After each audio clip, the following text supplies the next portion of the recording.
डेढ़ फुटिया। कहते हैं हर शहर में कुछ ऐसी कहानियां होती है जो सच भी होती है और झूठ भी, लेकिन डेढ़ फुटिया जो सिर्फ कहानी नहीं है। कुछ लोग उसे जिन्न का बच्चा कहते हैं, तो कुछ कहते हैं वो अधूरी आत्मा है, और कुछ लोग जो उसे देख चुके हैं या तो जिंदा नहीं बची या फिर कभी पहले जैसा नहीं रहा।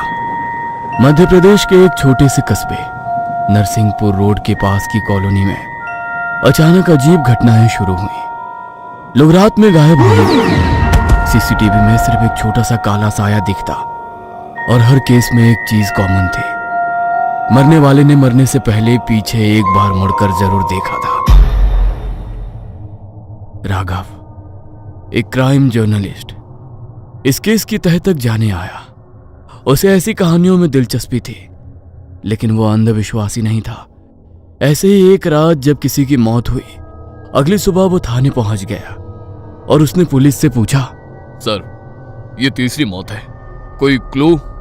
नहीं, किसी ने मारने वाले को नहीं देखा। वो कोई पैटर्न? हाँ, मरने से पहले दो लोगों ने कहा उन्हें किसी बच्चे की आवाज आई थी। ये सीसीटीवी फुटेज देखो। इंस्पेक्टर के कहने पर राघव ने एक सीसीटीवी फुटेज देखा। रात के करीब 2:17 पर एक आदमी सड़क पर चल रहा था। अचानक वो रुकता है और पीछे देखता है और डर के मारे भागने लगता है। तभी कोई पीछे से उसके कंधे पर झपटता है और कैमरा ब्लैंक हो जाता है। राघव हैरानी से दोबारा उस वीडियो को देख ही रहा था कि एक बूढ़ी औरत वहां आई और इंस्पेक्टर से बोली, तुम जिस चीज को ढूंढ रहे हो वो इंसान नहीं है, वो जिन्न का बच्चा है, अधूरा अधमरा। उसकी लंबाई सिर्फ 1.5 फुट है, लेकिन उसकी ताकत इंसान से 100 गुना ज्यादा। उसकी बात सुन इंस्पेक्टर और राघव एक दूसरे की ओर देखने लगे। राघव ने आगे बढ़कर उससे बात की। अब कौन है आप? ये किसके बारे में बात कर रही है? मेरा नाम शकीला आपा है। मैं उसकी बात करने आई हूँ जिसे आप ढूंढ रहे हैं। ये क्या बोल रही हैं आप? वो हमेशा पीछे से बुलाता है। उसकी आवाज कभी बच्चे जैसी होती है, कभी किसी अपने की। उसकी आंखें पूरी काली होती हैं और उसका चेहरा आधा जला हुआ। वो परछाई खा जाता है। जिसकी परछाई वो खा ले, वो इंसान धीरे धीरे अंदर से खत्म हो जाता है। आप बेमतलब की अफवाह मत फैलाओ। ये अफवाह नहीं है, सच है। आप बस लोगों को बोल दो कि अगर पीछे से कोई आवाज आए तो मुड़ कर ना देखें। 21वीं सदी में 18वीं सदी की बातें कर रहे हो। लोग हम पर हंसेंगे कि हम कातिल को नहीं ढूंढ पाए, तो अफवाह फैला रहे हैं। राघव शकीला आपा की बातें सुन रहा था। उसकी आंखें देखकर उसे यकीन होने लगा कि यह औरत झूठ नहीं बोल रही है। ये सच है या अफवाह? इसका पता मैं लगा कर रहूंगा। मैं खुद इसका पता लगा कर रहूंगा। राघव ने तय किया, आज रात वो खुद बाहर जाएगा। वो अंधेरी रात में बाहर निकला। रात के 2 बज रहे थे। सड़क खाली थी। अचानक किसी बच्चे की आवाज आई, भैया। आवाज सुन राघव रुक गया। आवाज पीछे से आई थी। उसका दिल जोर से धड़कने लगा। भैया, मुझे घर जाना है। राघव ने धीरे धीरे पीछे देखा और जो उसने देखा उसकी रूह कांप गई।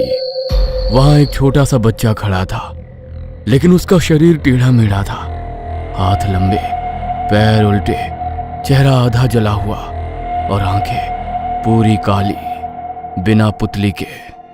वो धीरे से मुस्कुराया और फिर अचानक वो जमीन से उछला और सीधा राघव के सीने पर आ गिरा। अचानक झटके से राघव जमीन पर गिर पड़ा। उसे लगा जैसे उसकी सांस रुक रही है। वो चीज उसकी छाया को पकड़ने की कोशिश कर रही थी, राघव खुद को बचाने की कोशिश कर रहा था, मगर वो कामयाब नहीं हुआ।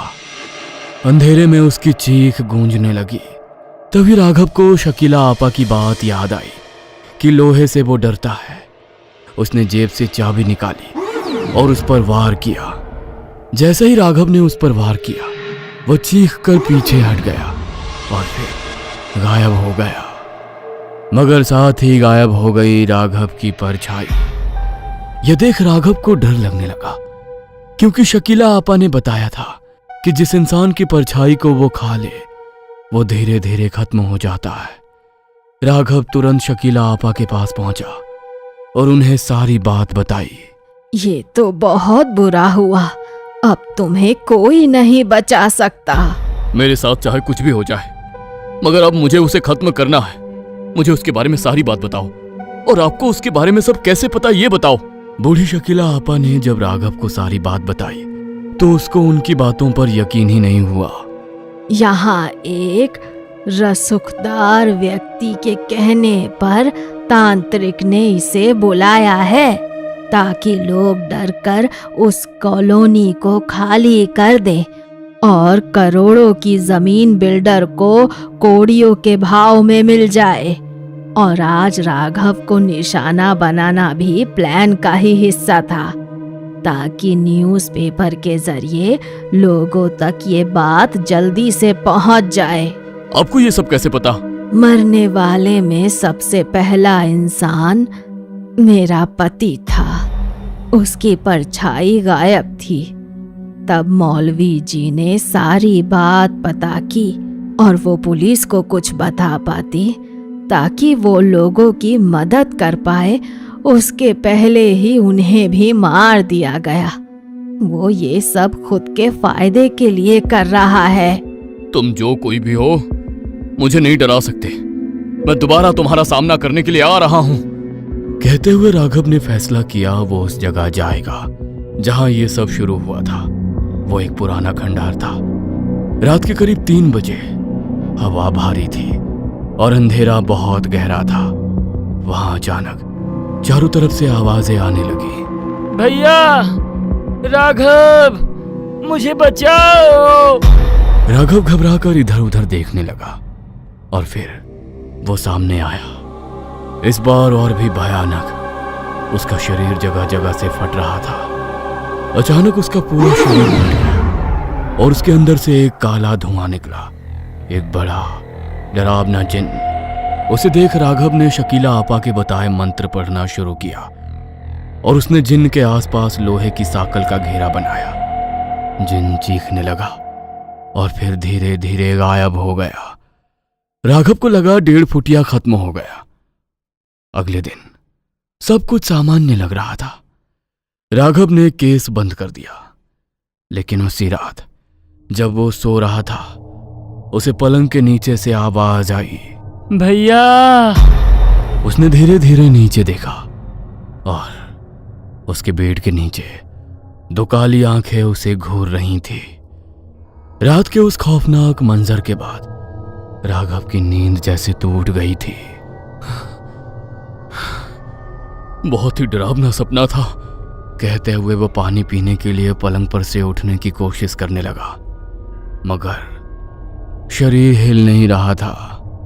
उसने महसूस किया कोई उसके सीने पर बैठा है, भारी, ठंडा और जिंदा। धीरे धीरे उसकी आंखें नीचे गईं और वहां वही काली आंखों वाला 1.5 फुटिया वो मुस्कुरा रहा था। अब तू मेरा है, तुझे कोई नहीं बचा सकता। राघव चीखना चाहता था, लेकिन आवाज उसके गले से बाहर नहीं आई। मगर जब वो सुबह उठा तो सब कुछ नॉर्मल था, लेकिन उसकी परछाई अब उसकी नहीं थी। राघव ने ऑफिस के लिए तैयार होते वक्त खुद को आईने में देखा। सब ठीक था, लेकिन जैसे ही उसने आवाज सुन पीछे देखा, उसकी परछाई उसके साथ नहीं हिल रही थी। वो अलग खड़ी थी और उसे घूर रही थी। अचानक परछाई ने मुस्कुराई और धीरे से फुसफुसाई, वो आ चुका है। राघव पीछे मुड़ा मगर वहां कोई नहीं था। अब राघव जहां भी जाता उसे वही आवाज सुनाई देती। भैया। ऑफिस में, सड़क पर, यहां तक कि फोन कॉल में भी। एक दिन उसने कॉल उठाया तो दूसरी तरफ से सिर्फ सांसों की आवाज आ रही थी। ये सांसें उसे अपने कंधे पर महसूस हो रही थी। तो उसने पीछे देखा तो वहां 1.5 फुटिया खड़ा था। राघव ने तुरंत फोन फेंक दिया मगर अचानक फिर वो गायब हो गया। राघव ने सोचा ये सब उसका वहम है, लेकिन उसी दिन उसे खबर मिली जिस आदमी को उसने सीसीटीवी में देखा था कि जो कि मर चुका था वो वापस आ गया है। लेकिन वो इंसान नहीं था। उसकी आंखें खाली थीं, बेजान चेहरा और उसकी परछाई गायब थी। राघव फिर शकीला आपा के पास गया। वो उसे देखकर घबरा गई। तू बच्चा नहीं है, वो अब तेरे अंदर आ चुका है। मतलब? 1.5 फुटिया सिर्फ शिकार नहीं करता, वो अपने लिए शरीर ढूंढता है और तू उसका अगला घर है। यह नहीं हो सकता। उस रात राघव को लगा जैसे उसका शरीर खुद चल रहा है। उसके हाथ टेढ़े मेढ़े हो गए थे। राघव के गले से निकलने वाली आवाज भारी, फटी हुई थी और उसके शरीर से किसी पुरानी कब्र की सड़न जैसी बदबू आ रही थी। भैया। राघव का हाथ अपने आप उठा और उसने आईने पर एक जोरदार मुक्का मारा। आईना चकनाचूर हो गया, लेकिन ताज्जुब की बात यह थी कि राघव के हाथ से खून नहीं निकला। टूटे हुए शीशों के टुकड़ों में उसे अपनी शक्ल नहीं बल्कि उस 1.5 फुटिया के चेहरे नजर आ रहे थे। ये देख राघव पागलों की तरह कमरे से बाहर भागा। सड़क पर सन्नाटा था, लेकिन उसे अपने पीछे सैकड़ों कदमों की आहट सुनाई दे रही थी। उसने एक स्ट्रीट लाइट के नीचे रुककर अपनी परछाई देखी। वो परछाई अब जमीन पर लेटी नहीं थी बल्कि दीवार पर एक 3 साल के बच्चे की तरह सीधी खड़ी थी। परछाई ने अपना हाथ उठाया और राघव का गला घोटने का इशारा किया। अचानक राघव को सच में घुटन महसूस होने लगी। उसका दम फूलने लगा। तभी उसे शकीला आपा की एक और बात याद आई। जिन रूह नहीं, आग और धुएं की औलाद है, उसे बुझाने के लिए खुद को जलाना पड़ता है। राघव खुद को बचाने के लिए लड़खड़ाते हुए उसी तांत्रिक के ठिकाने की ओर बढ़ा जिसका जिक्र शकीला आपा ने किया था। शहर के बाहरी इलाके में स्थित एक पुरानी चमड़े की फैक्ट्री। वहां पहुंचते ही उसने देखा कि वो रसूखदार बिल्डर और वही तांत्रिक एक जलते हुए कुंड के पास बैठे थे। महाराज, बलि पूरी हुई। अब राघव का शरीर उस जिन का पक्का घर है। अब यह पत्रकार वही लिखेगा जो हम चाहेंगे और पूरी कॉलोनी डर के मारे खाली हो जाएगी। राघव, जिसके अंदर अब वो 1.5 फुटिया पूरी तरह हावी हो चुका था, एक झटके में उनकी ओर झपटा। उसकी रफ्तार किसी इंसान जैसी नहीं थी। उसने तांत्रिक का गला पकड़ लिया। तूने मुझे बुलाया, लेकिन तूने मुझे कैद करने की कोशिश की। अब मैं किसी का गुलाम नहीं हूं। फैक्ट्री में चारों ओर आग लग गई। राघव के शरीर के अंदर एक जंग छिड़ गई थी। एक तरफ पत्रकार राघव की आखिरी बची हुई चेतना और दूसरी तरफ वो खौफनाक 1.5 फुटिया। राघव ने देखा कि सामने तेजाब का एक बड़ा टैंक खुला पड़ा है। उसने अपनी पूरी इच्छा शक्ति बटोरी और चिल्लाया, यदि यह शरीर तुम्हारा घर है और यही तुम्हारा ठिकाना है तो मैं इस ठिकाने को ही बर्बाद कर दूंगा। साथ में तुम भी खत्म हो जाओगे। बिल्डर और तांत्रिक की चीखों के बीच राघव ने उस जलते हुए कुंड से आग उठाई और खुद को आग लगा ली। जैसे ही आग की लपटें उसके जिस्म को छूने लगी, उसके अंदर से एक दिल दहला देने वाली चीख निकली। वो 1.5 फुटिया धुआं बनकर बाहर निकलने की कोशिश करने लगा, लेकिन राघव ने लोहे की एक भारी चेन अपने हाथ में लपेटकर खुद को और उस धुएं को जकड़ लिया। अगले ही पल एक जोरदार धमाका हुआ। अगली सुबह पुलिस को वहां सिर्फ राख मिली। ना राघव का शरीर मिला, ना ही वो रसूखदार बिल्डर। केस फाइल में लिख दिया गया कि गैस लीकेज की वजह से हादसा हुआ।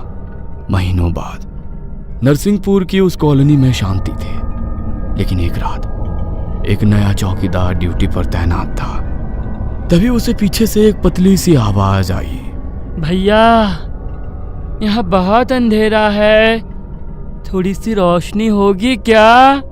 चौकीदार ने जैसे ही पीछे मुड़कर देखा, उसे सड़क पर कोई नहीं दिखा, लेकिन सीसीटीवी कैमरे की फुटेज में उस चौकीदार के पीछे एक 1.5 फुट की परछाई हाथ हिला रही थी। राघव तो चला गया था, लेकिन वो 1.5 फुटिया अब भी जिंदा था।